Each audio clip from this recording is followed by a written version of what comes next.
What's up, everybody? This is a Force of Nature Spiritual Awakening, and today we will be discussing the stelliums of the third house, fifth house, ninth house, and also the 11th house in the natal birth chart. So, this is for anybody that has a stellium in these houses, or anybody that knows somebody that has a stellium in these houses. So, let's jump into this right now. A third house stellium are all about communication. These are going to be the type of people that love to socialize, network with people. They are very much about their community. These people have a message within inside of them, within inside of their soul, that they want and feel the need to communicate out into the world. So they tend to be social beings, or they are extremely fascinated by writing, reading, storytelling, songwriting, anything that you could think of that has to deal with this. Okay, so working for magazines, newspaper, bloggers, okay, social media, YouTube, Patreon, TikTokers, all of these different types of things these people could be into and hit to this shit. So how do these men and women go about sharing their message? So what you're going to have to do here is you're going to actually have to look at the sign that the stellium is in. So say, for example, if the stellium, say that you have a third house stellium, but it's in the sign of Cancer. Okay, so this would have to deal with communications and writing through using your emotions and noticing others' feelings and subtle social cues. Aquarius stellium in the third house would have a unique devil's advocate style and will enjoy bucking the social norm as they communicate. So there is going to be one exception, which would be Sagittarius. We already know that Gemini and Sagittarius are opposite signs, which means that the third house and the ninth house are opposite from one another. Okay, so if you see this pop up, the stellium in the third house with the Sagittarius, okay, with it, okay, so this would be having, let's just say, Moon in Sagittarius, Venus in Sagittarius, Pluto in Sagittarius inside of the third house. This will create a weird opposition here where communication, overall, will present the third house stellium is someone who is chatty with varied interests and restless mind. Okay? So that was I just gotta make sure I said that right real quick. Okay, yes. So I did say that right. Okay.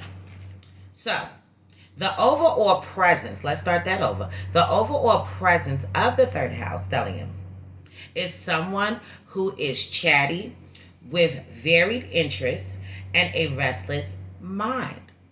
Okay, so these people can have a very restless mind. They can be overthinkers, constantly thinking. When they say being chatty, what they really mean is gossipy. Okay, so these people could love to talk about things, love to talk about other people, love to talk about several different topics. Okay, they just love to talk. So this would be like a what did they call that back in the days? A motor mouth. These probably these type of people. So let's jump into the fifth house stellium.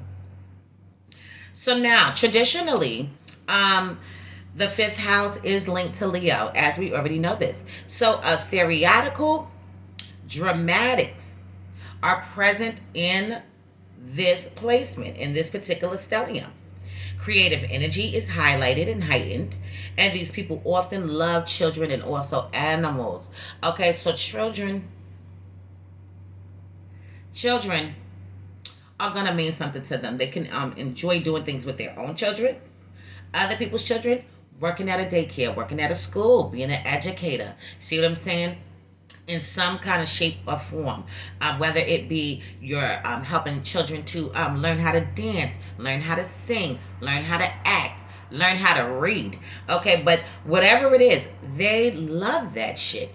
Animals, okay, these could be some of the best caretakers when it comes to animals and things like that. Trainers, training the animals, really caring for them. So the fifth house stellium, motivation is to create and express all that you want to express in this lifetime. Whatever sign the stellium is in will show us what they are trying to express and how they go about it. So, for example, a Gemini stellium in the fifth house will show someone who creates through writing or through public speaking slash communications, networking with people. See what I'm saying? They will be more vocal about the need to create. Now, on the opposing, okay, end, someone with a Virgo stellium in the fifth house could express themselves a bit more subtly and will work very hard on their individual creative contributions. So now, just because you have a fifth house stellium, okay, that is not going to mean that you are a wonderful artist. Okay, it does mean that you do have artistic traits within inside of you. Doesn't mean that you're going to go do a damn painting today or you're going to be in the theater tomorrow. Okay, but you do hold and possess these traits.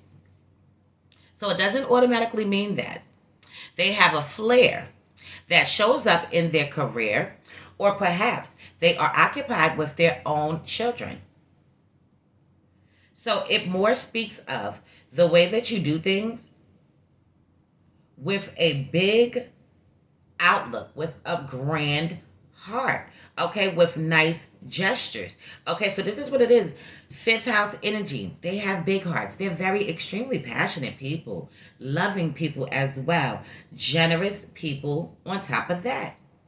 So now if this is in a Aquarius stellium inside the fifth house, this will manifest differently with them wanting to share the stage with their friends, their family, and basically anyone else.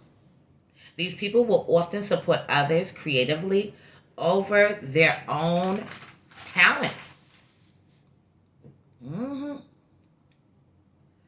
So now we're going to jump into the ninth house for anybody that has this.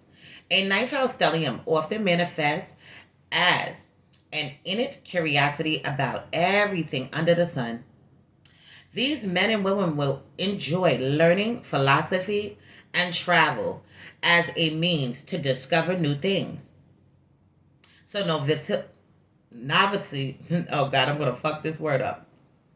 Novelty will be the main motivator, and loss of freedom the biggest discomfort. Okay, so we already know that the ninth house in general, people that have Sagittarius energy in their chart, ninth house energy in their chart, okay, these people are truth seekers, but they are travelers. Okay, so they love to go here and there, sightsee, see different cultures, eat different foods, get to know people on that level. It's about religion, okay, but it also can be about spirituality. It's about the higher mind, all right, the higher learning, okay, when you're thinking about it. So they are usually optimistic people, very much optimistic, gracious, and a bit wacky or unusual. So often these people do better in less rigid schooling environments, and they may do a lot of studying on their own, which means these people can be self-taught. So keep that in mind with a ninth house stellium, Sagittarius stellium. These people love to learn, but they can even learn best on their own. They don't really need somebody to keep telling them something over and over again, okay, because they are researchers, truth seekers, so they're going to figure it out themselves. The idea of the unknown is overly appealing to them, so much that a regular routine is unthinkable and blinding in their eyes. Okay, so no, they don't like routine shit. They like things to be a little shaken up, a little spicy. They're drawn to the unknown. You have to remember when you're dealing with the ninth house, that means it's already coming up out of the eighth. The house of the unknown. Okay, the house of secrets, right? So the ninth house is now elevating itself, right, to a higher knowledge, higher wisdom. Okay, that guru type shit. So where do you look for freedom in romantic partnerships? A stellium in Cancer, okay, inside of the ninth house will definitely indicate a desire for freedom in living situations. They may bounce around a lot, or they may be fixated on the perfect home that they decided they want to live in. So the opposite effect of this is definitely going to be Gemini, stellium in the ninth house. So these individuals will be more focused on teaching others and may even ignore their own personal quest for freedom by giving it to everyone else. So now the 11th house, okay, the 11th house stellium. A stellium in an 11th house will equal out to be someone who is everyone's best friend. Friendships is going to be very extremely important to these people, okay? Their friends can even feel like that they're not friends, they're family, okay? This is that kind of effect going on here. These people are the most social in the zodiac and are always on the go. These can be the type of people that can be the most excellent event planners, party givers, okay? You know, business promoters. See what I'm saying? They're good with things like this. And they know how to make it look beautiful and nice, enjoyable, comfortable for you. These are the type of people that are very much making sure that your stay here is comfortable. Okay, you know how like you go to a hotel and they're making sure do you have your sheets? Are your pillows okay? Do you need anything else? These are these type of people, especially when it comes to their friends and people that they're networking with in a broader sense, even doing business with. So this will have a lot to deal with. These people are people pleasers to some extent. They try to please all their friends, and their friends can become their actual family to them. These women and men will think about things in a big picture way and enjoy projects that allow them to do so. And their friends to work together and to make changes in the world. So these people are about making a change in society, a change in the world, bringing something new, something vibrant, breaking down that old school bullshit and bring it in the new age, implementing technology, computers, okay, software, whatever the case may be. They also could be involved in protests, okay, fighting for your rights, speaking up, letting you know that the shit that's going on in this world is just not all right and it's not okay, and we need to make a difference and we need to make a change. Okay, yes, these people can speak up and speak out, go out into the community in the United States, travel and speak in countries, okay, about their points and their views and also their beliefs.